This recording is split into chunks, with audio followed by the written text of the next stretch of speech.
Before we begin today's incredible story, I have a small favor to ask. If you enjoy emotional courtroom dramas, shocking family betrayals, and powerful revenge stories, make sure to subscribe to the channel and turn on the notification bell so you never miss our next upload. If you enjoy this story, don't forget to like the video and leave a comment below telling us what you would have done in this situation. Your support helps us bring you more unforgettable stories every week. Now, let's begin. My in-laws humiliated me, but one court verdict changed everything. Imagine being thrown out of your own home by the people you trusted most. Your husband stands there in silence while his family insults you and takes everything you have. They believe they've won, but they have no idea that just a few weeks later, inside a packed courtroom, one shocking revelation will leave everyone speechless and change their lives forever. Let's get into today's story. My name is Emily Carter, and until 3 years ago, I believed I had the perfect life. I lived in Chicago, Illinois, with my husband, Daniel Brown. We had been married for 6 years. I worked as an elementary school teacher, while Daniel managed his family's real estate business. We weren't millionaires, but I thought we were happy. At least, that's what I believed. Everything changed the day Daniel's mother moved into our house. From the very first week, she made it clear that I wasn't good enough for her son. Daniel could have married a lawyer, or a doctor's daughter, she would say at dinner. Instead, he married a schoolteacher. Everyone laughed. I forced a smile, pretending the words didn't hurt. But they did. Every single day became another test. If dinner was 5 minutes late, I was lazy. If I worked late at school, I was selfish. If I stayed quiet, I had an attitude. And every time his family insulted me, Daniel stayed silent. One evening I asked him, "Why don't you ever defend me?" He looked at me without emotion. "They're just telling the truth, Emily." Those words broke something inside me. Weeks passed. Then one Friday afternoon, I opened our online bank account to pay my credit card. The balance showed $47.18. I froze. Just 2 days earlier, the account had contained over $186,000, our entire savings. My hands started shaking. I immediately called Daniel. "Where's our money?" His voice was cold. "I moved it." "What do you mean you moved it?" "It belongs to my family now. Our savings belong to both of us." "No, Emily. They never did." Before I could answer, he hung up. I rushed home, hoping there had been some mistake. Instead, I found all my clothes packed into 2 old suitcases sitting by the front door. Daniel stood in the living room with his parents. His mother crossed her arms. "I think it's time you leave." I stared at them. "This is my home." Daniel slowly removed his wedding ring. "Not anymore."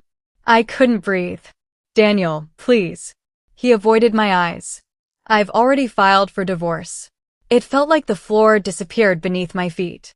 His father stepped forward and handed me an envelope. Inside were divorce papers. At the bottom was a handwritten note. "You leave with nothing." Tears filled my eyes. "I loved you," Daniel answered without hesitation. "That was your mistake." His mother opened the front door. "Get out." Rain poured outside. I picked up my suitcases with trembling hands. As I stepped onto the sidewalk, the door slammed behind me. At that moment, I believed I had lost everything. My marriage, my home, my savings, my future. But what the Brown family didn't know was that the woman they had just thrown into the rain would soon walk into a courtroom carrying a secret powerful enough to destroy everything they had built. The rain soaked my clothes as I stood alone on the sidewalk. Cars passed by without slowing down. People hurried home, unaware that my entire life had just fallen apart. I had nowhere to go. My phone buzzed. It was another message from Daniel. "Don't contact me again.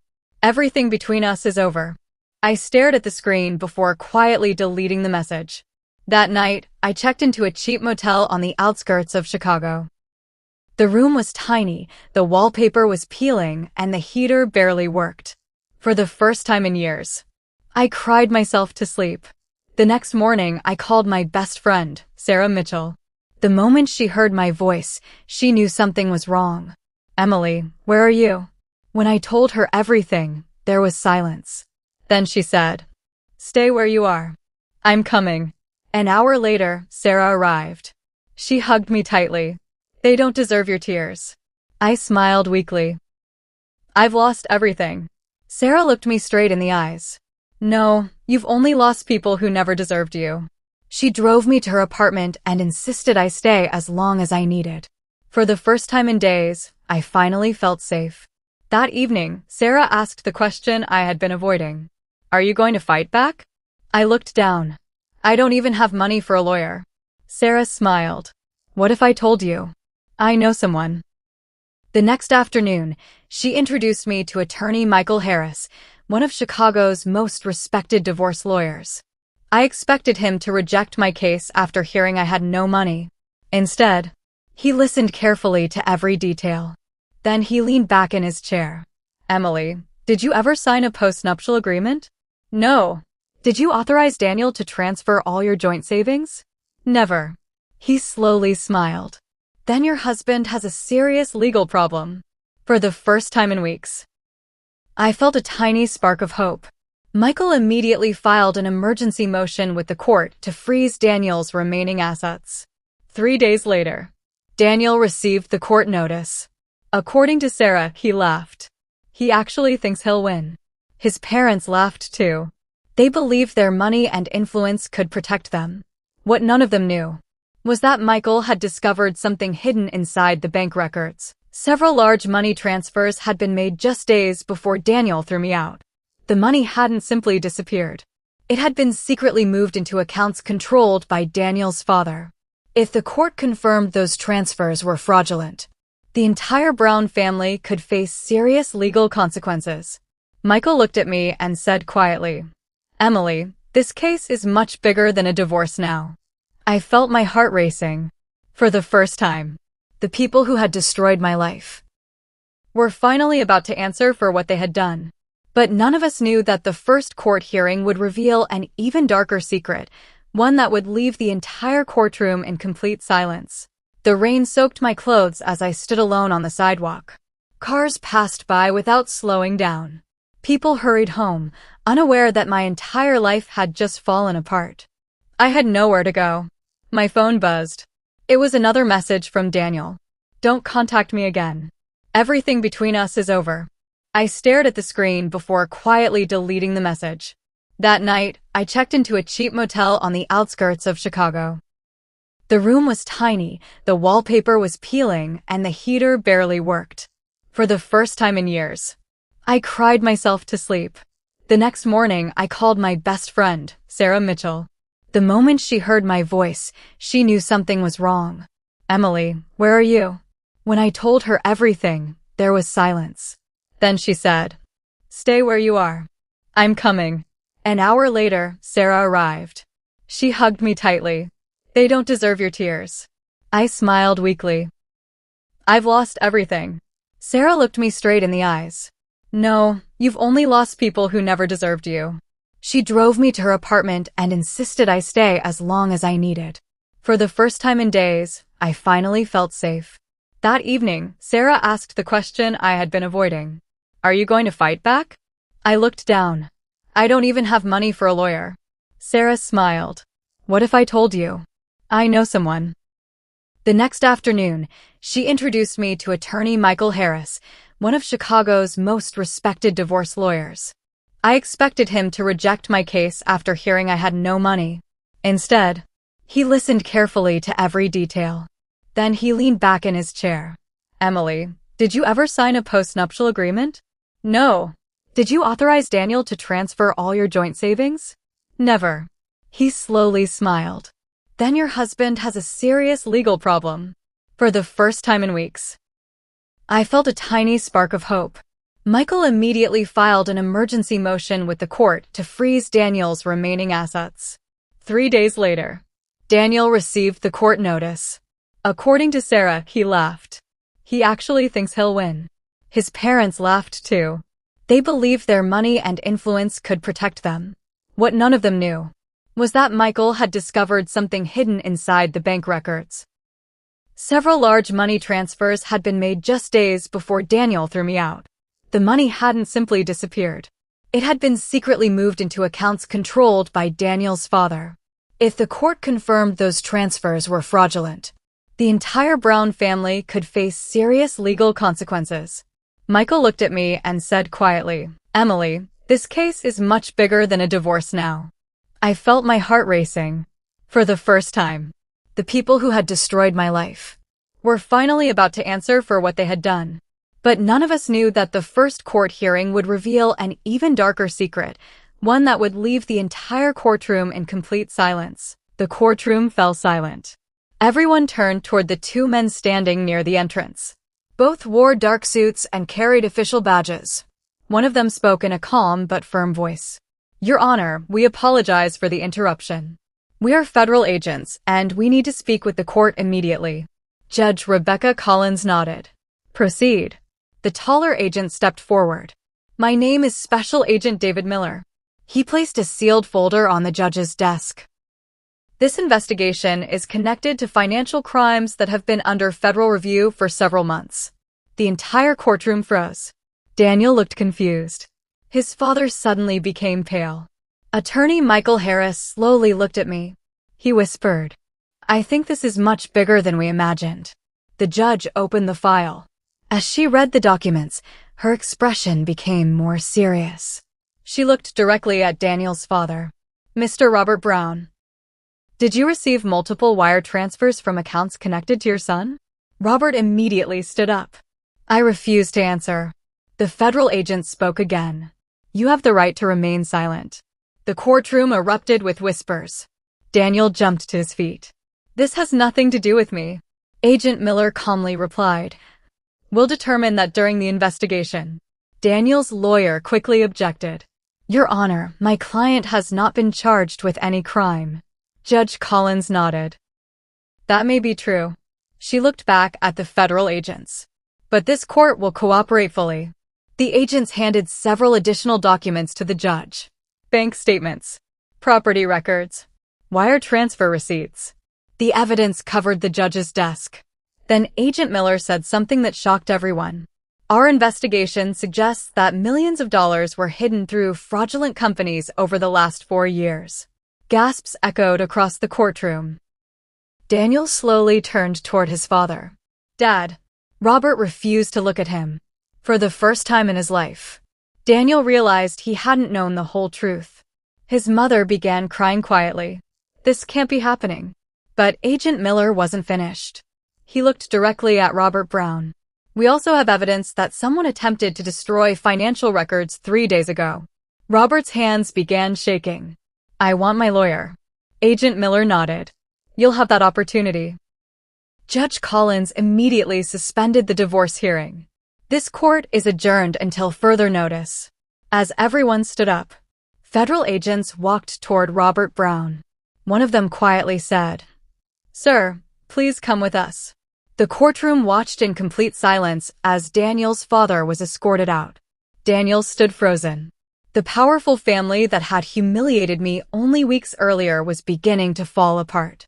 But I still had no idea that the next hearing would reveal a secret about Daniel himself, a secret that would change everything forever. The courtroom emptied slowly. Reporters rushed outside, hoping to catch a glimpse of Robert Brown as federal agents escorted him into a black SUV.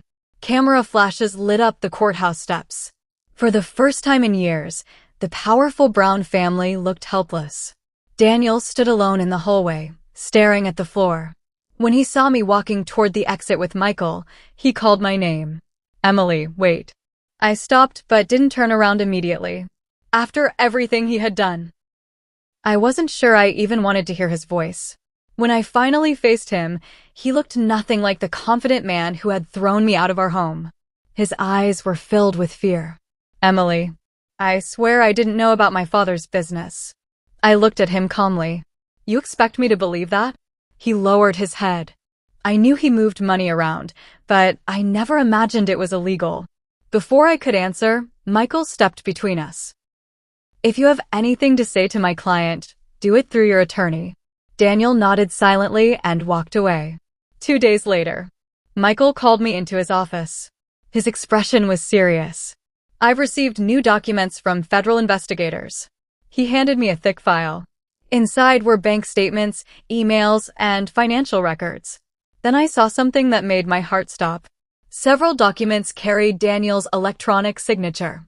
I looked up at Michael. What does this mean? He took a deep breath. It means Daniel may have approved some of these transfers himself. I couldn't believe it. Had he been lying to me all along? Just then, Michael's phone rang. He answered, listened quietly, then slowly placed the phone back on his desk. What happened? I asked. He looked directly at me. Federal investigators have found another witness. Who? He smiled slightly. Someone who worked inside the Brown family's company. According to the witness, Daniel had attended several secret meetings where millions of dollars were moved through fake companies to hide taxes and assets. If that testimony was true, Daniel wasn't just an innocent husband trapped by his father's actions. He had been part of the scheme. The next morning, Daniel called me again. This time, his voice was shaking. Emily, please meet me. I have nothing to say. You don't understand. I do understand. No, you don't. After a long silence, he whispered, if I tell the truth, my father will lose everything. I closed my eyes. You should have thought about that before destroying my life. I ended the call. That evening, every major news channel in Chicago was covering the Brown family investigation. The headlines read, Prominent business family under federal investigation for financial fraud. As I watched the news, my phone buzzed once more. It was a text message from an unknown number. It read, don't testify in court unless you want to disappear forever. A chill ran down my spine. Someone was trying to scare me into silence. But who? And how far were they willing to go to keep the truth hidden? I couldn't sleep that night. The anonymous text message kept replaying in my mind. Don't testify in court unless you want to disappear forever. My hands trembled as I showed the message to Michael the next morning. He frowned immediately. This isn't just intimidation, he said. This is a criminal threat. Without wasting a second, Michael forwarded the message to the FBI. Within hours, 2 federal agents arrived at my apartment. Special Agent David Miller spoke calmly. Emily, from this moment on, you are officially considered a protected witness. I was shocked. A protected witness? He nodded. We believe someone involved in this case is desperate enough to stop you from testifying. For the first time, I realized just how dangerous this had become. That evening, an FBI vehicle quietly parked outside Sarah's apartment. Another agent escorted me everywhere I went. I never imagined my life would come to this. The next morning, I received another unexpected call. It was Daniel. His voice sounded broken. Emily, please believe me. I never wanted any of this. I replied coldly. You threw me out of our home. You emptied our bank account. You destroyed our marriage. After a long silence, Daniel whispered, I know, but my father controlled everything. He said if I didn't obey him, he'd destroy my life too. I didn't know what to believe anymore. Was Daniel finally telling the truth? Or was this another lie? Before I could ask another question, he said something that made my heart stop. My father isn't the real mastermind. What? There's someone else. Someone much more powerful. The line suddenly went dead. I called him back immediately. No answer. 30 minutes later, Michael rushed into my apartment. The FBI just called. What happened? Daniel's car has been found abandoned near the Chicago River. My heart skipped a beat. Was he inside? Michael slowly shook his head. No, they can't find him. The news spread across every television station. Daniel Brown had disappeared. Some believed he had run away. Others believed he had been kidnapped. But Agent Miller looked directly at me and said, I don't think Daniel disappeared. I think someone made him disappear. As those words echoed in my mind, I realized this case had become far more dangerous than a divorce or a financial investigation. Someone was willing to threaten witnesses, hide evidence, and now, possibly make people vanish. The truth was getting closer. But so was the danger. Daniel had been missing for 3 days. The news was everywhere. Every TV station in Chicago was asking the same question. Did Daniel Brown run away, or was he kidnapped? The FBI searched his office, his apartment, and every property owned by the Brown family. Nothing. Not a single clue. Meanwhile, I was living under FBI protection. Every time I looked out the window, I saw an agent sitting in an unmarked SUV. One afternoon, Special Agent David Miller called me. "Emily, we found something." "What is it?" "We recovered Daniel's phone." My heart started racing. Was there anything on it? Most of the data had been deleted, but our forensic team recovered one file. It was a voice recording. An hour later, I arrived at the FBI field office. Agent Miller pressed the play button. Daniel's frightened voice filled the room. "If anything happens to me, it wasn't Emily. My father knows everything, but he's taking orders from someone else." I found documents. They're hidden inside the family cabin in Wisconsin. If you're hearing this, I'm probably already gone. The recording ended. The room became completely silent. Agent Miller looked at me. "We're going to that cabin."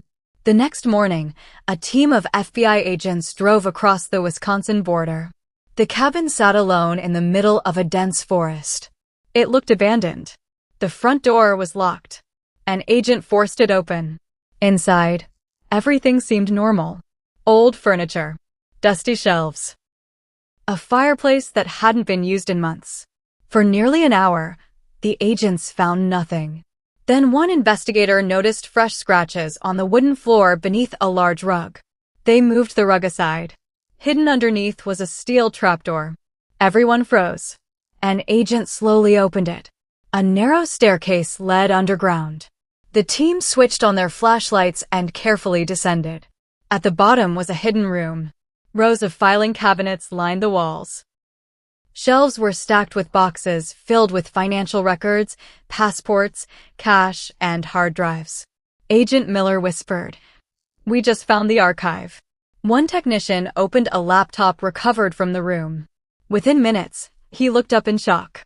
"Sir, you need to see this." The screen displayed hundreds of financial transactions linked to fake companies across several states. Millions of dollars had been moved through secret accounts. But then, another file appeared. It was labeled Project Emily. I stared at the screen in disbelief. "My name?" The technician clicked the folder.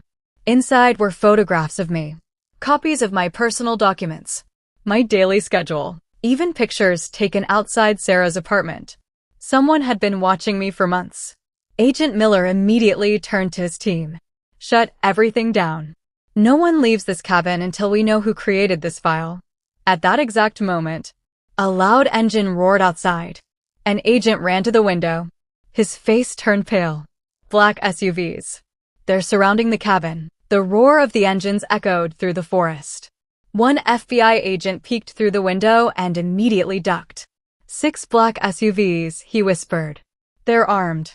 Agent David Miller instantly drew his service weapon. "Everyone, take cover." Within seconds, the quiet cabin turned into a high-alert crime scene. I was rushed into the underground room while agents secured every entrance. My heart pounded so hard I could barely breathe. "Who are they?" I asked. Agent Miller looked at me. "If they're here for those files, they already know we found them." Outside, one of the SUVs stopped. A tall man stepped out wearing a black suit and dark sunglasses. He wasn't carrying a weapon. Instead, he calmly walked toward the cabin with his hands visible. An agent shouted, "Federal agents, don't move." The man smiled. "I'm not here to fight. I'm here to make an offer." Agent Miller stepped outside while the rest of the team kept their rifles aimed. The stranger spoke quietly. "Give us the files, and everyone walks away." Miller answered without hesitation. "Not happening." The man's smile disappeared. "You have no idea who you're dealing with." Just then, helicopters could be heard approaching from above. Within moments, 2 FBI helicopters appeared over the trees. More federal vehicles raced toward the cabin. The mysterious man looked up at the sky. For the first time, he looked nervous. He quickly returned to his SUV. "Move." The convoy sped away before the FBI reinforcements could block the road. The chase began immediately. Several FBI vehicles pursued the SUVs through the winding forest roads. Meanwhile, agents finished collecting every document and hard drive from the hidden room. Back in Chicago, forensic experts worked through the night. One hard drive contained thousands of encrypted files. After several hours, the encryption was finally broken. What appeared on the screen shocked everyone.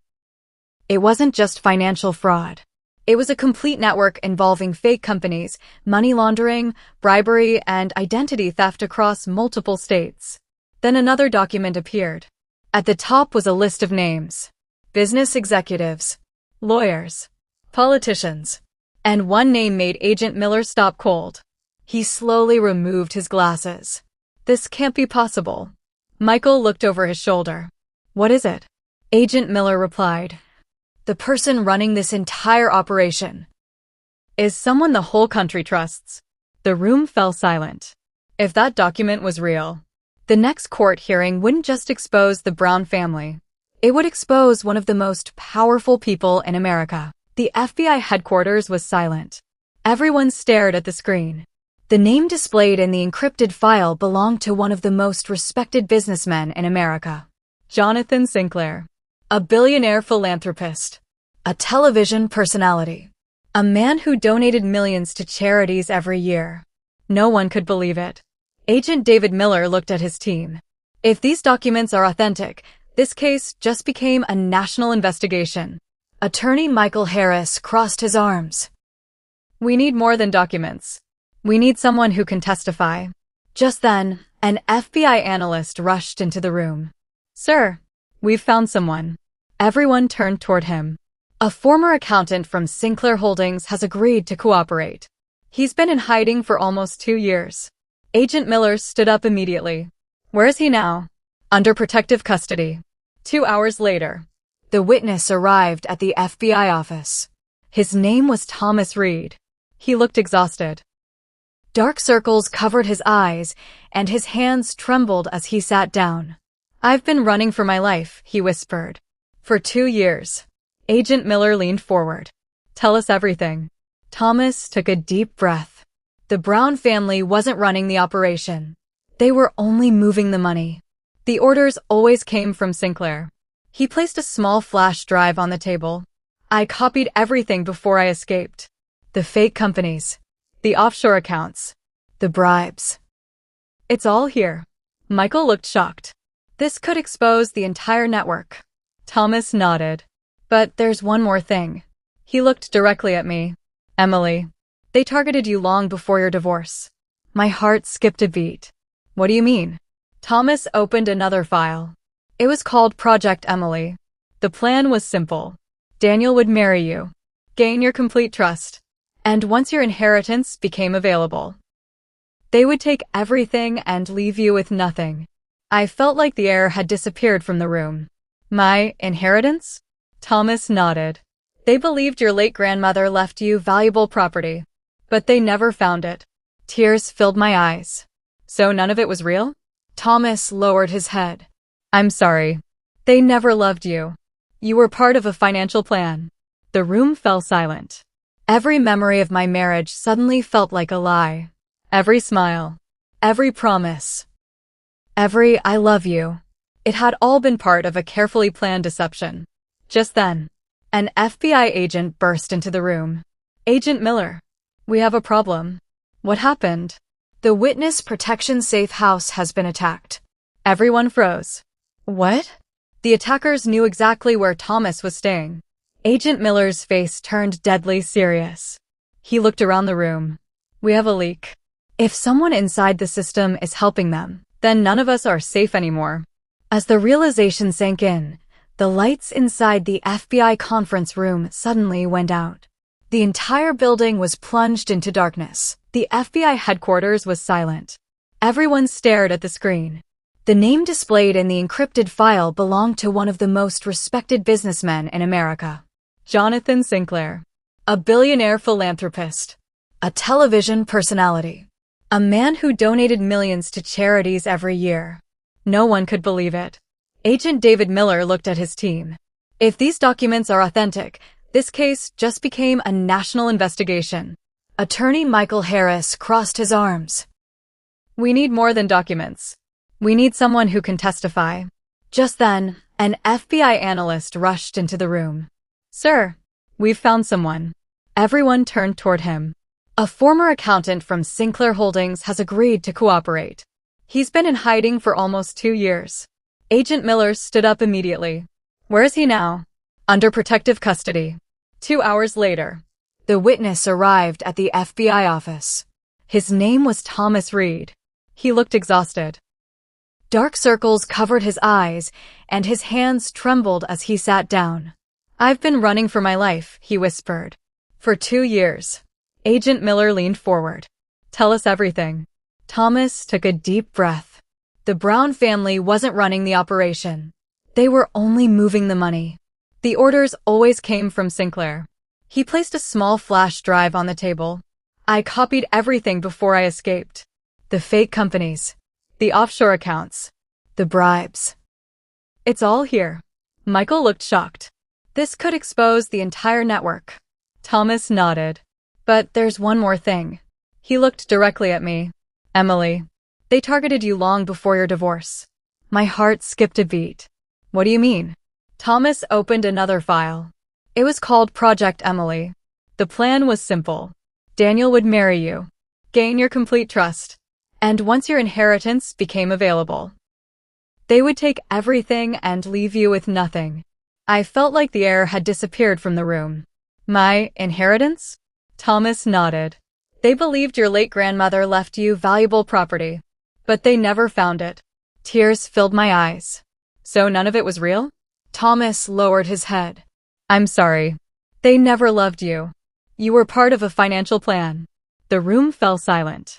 Every memory of my marriage suddenly felt like a lie. Every smile. Every promise. Every I love you. It had all been part of a carefully planned deception. Just then, an FBI agent burst into the room. Agent Miller, we have a problem. What happened? The witness protection safe house has been attacked. Everyone froze. What? The attackers knew exactly where Thomas was staying. Agent Miller's face turned deadly serious. He looked around the room. We have a leak. If someone inside the system is helping them, then none of us are safe anymore. As the realization sank in, the lights inside the FBI conference room suddenly went out. The entire building was plunged into darkness. The lights went out. The FBI conference room was swallowed by darkness. For a few terrifying seconds, no one moved. Then emergency alarms echoed through the building. Red emergency lights flickered on, casting eerie shadows across the walls. Agent David Miller immediately shouted, "Nobody leave this room." 2 armed agents rushed to secure the doors. I could hear people running through the hallways. Someone yelled, "Backup generators are coming online." A few moments later, the emergency power returned. The lights were dim, but enough to see. Everyone looked around. Thomas Reed was gone. His chair was empty. My heart stopped. What happened? I whispered. Agent Miller ran into the hallway. 2 FBI agents were lying unconscious on the floor. Neither had been seriously injured, but both had been knocked out. The security cameras had gone offline for exactly 90 seconds.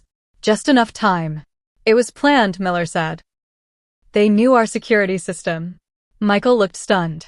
That means the leak is inside the FBI. Before anyone could respond, another agent rushed toward us carrying a tablet. Sir, we've recovered 1 security camera. The footage began playing. A man wearing an FBI tactical uniform escorted Thomas out of the building. At first glance, everything looked normal. Then the camera zoomed in. The man's FBI badge was fake. He wasn't an agent. He was an imposter. Agent Miller clenched his fists. They infiltrated a federal building. The room fell silent. Minutes later, every airport, highway, and train station in Illinois received an alert. Thomas Reed had vanished. If the criminals found him first, the entire case could collapse. That evening, I returned to the safe house under heavy FBI protection. I couldn't stop thinking about Thomas. He had risked everything to tell the truth. Now he was missing. Around midnight, my phone vibrated. The screen showed. Unknown number. I hesitated before answering. A weak voice whispered, "Emily." It was Thomas. "Please, listen carefully. They're taking me to." Suddenly, I heard shouting. Then a loud crash. The phone fell silent. Just before the call disconnected, Thomas managed to say 3 words. "Liberty. Warehouse. 7. The line went dead. I immediately handed the phone to Agent Miller. He traced the call within seconds. His eyes widened.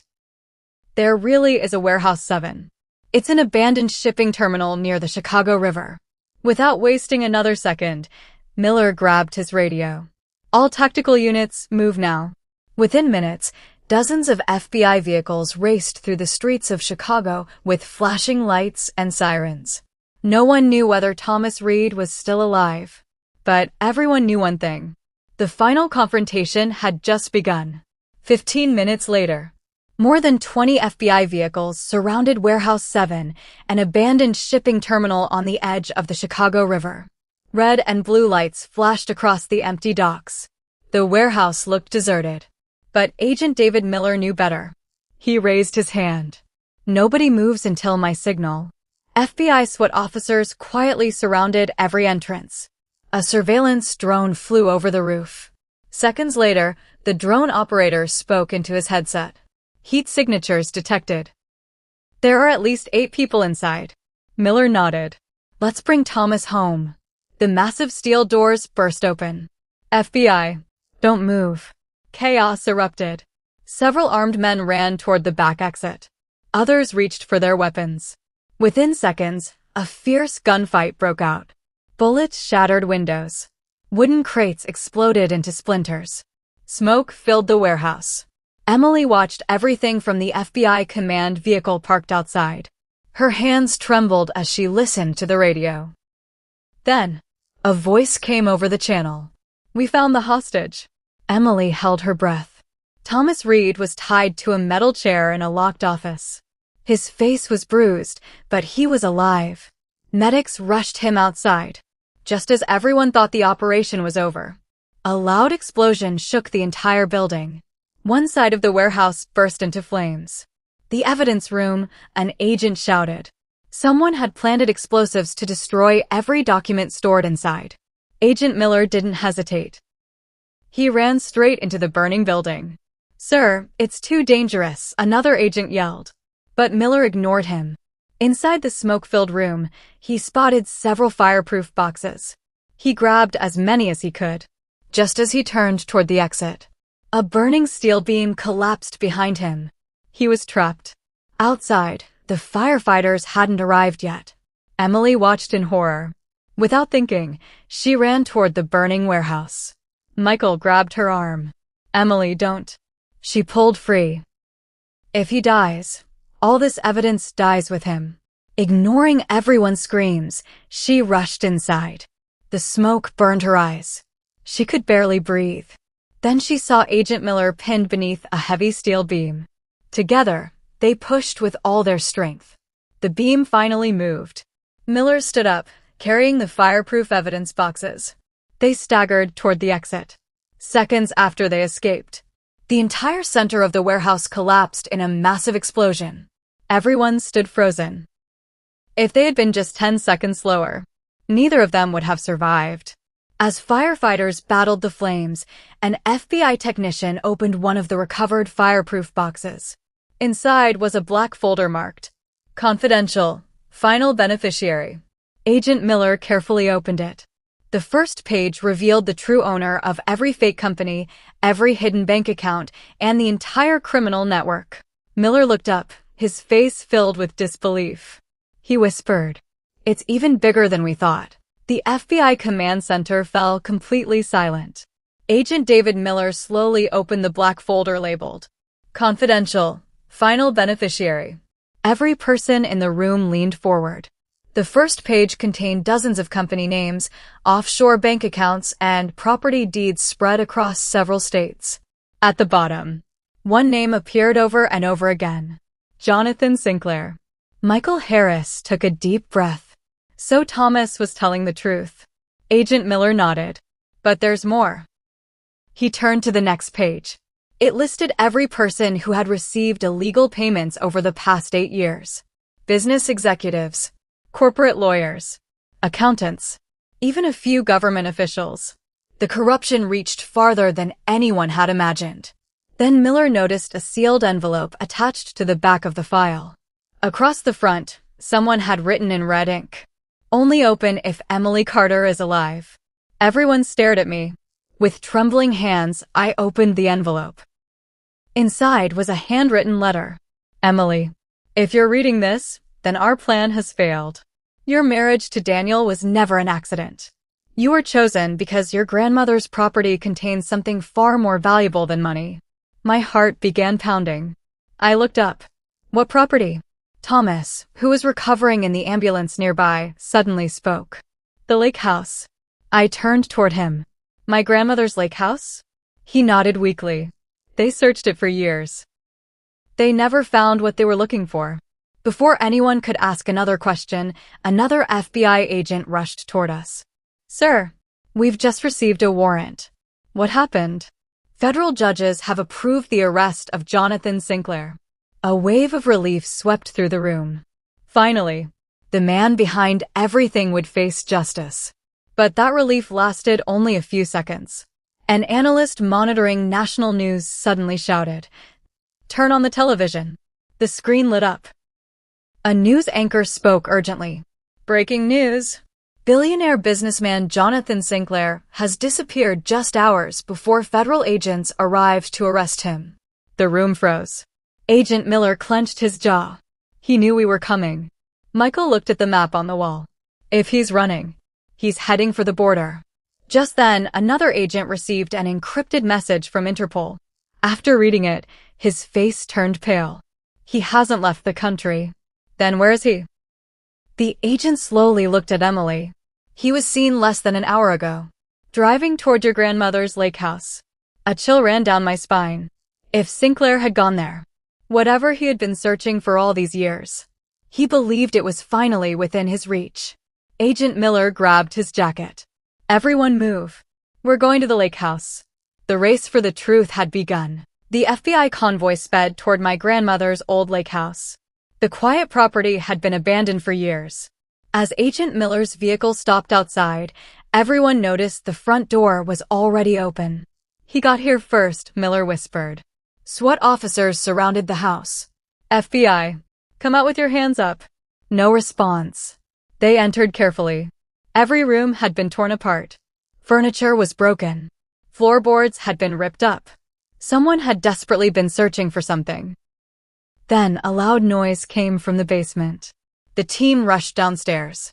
There stood Jonathan Sinclair, holding a small metal box. He smiled when he saw me. "So, you finally made it." Agent Miller raised his weapon. "It's over, Sinclair." Sinclair laughed. "No, it's just beginning." He opened the box.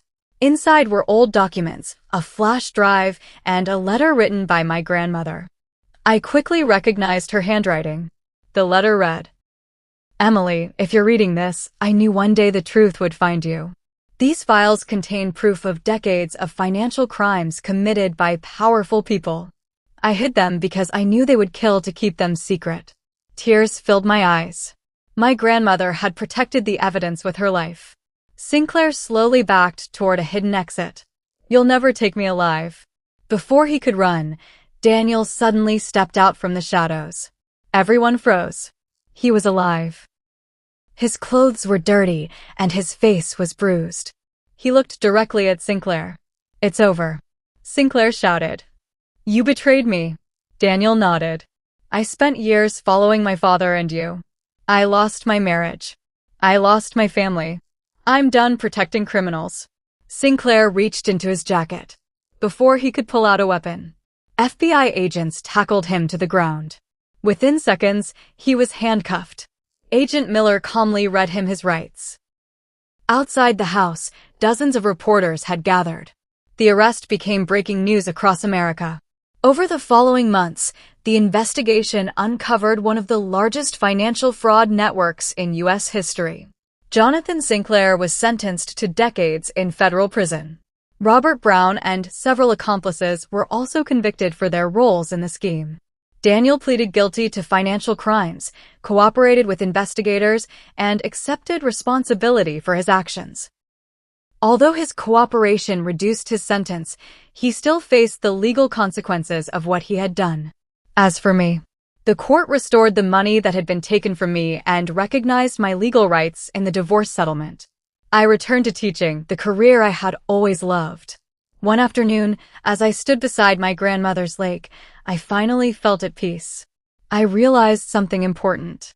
Justice doesn't erase the pain of betrayal, but it gives you the chance to rebuild your life with dignity. I looked at the sunset and smiled. This time, not because everything was perfect, but because I had survived.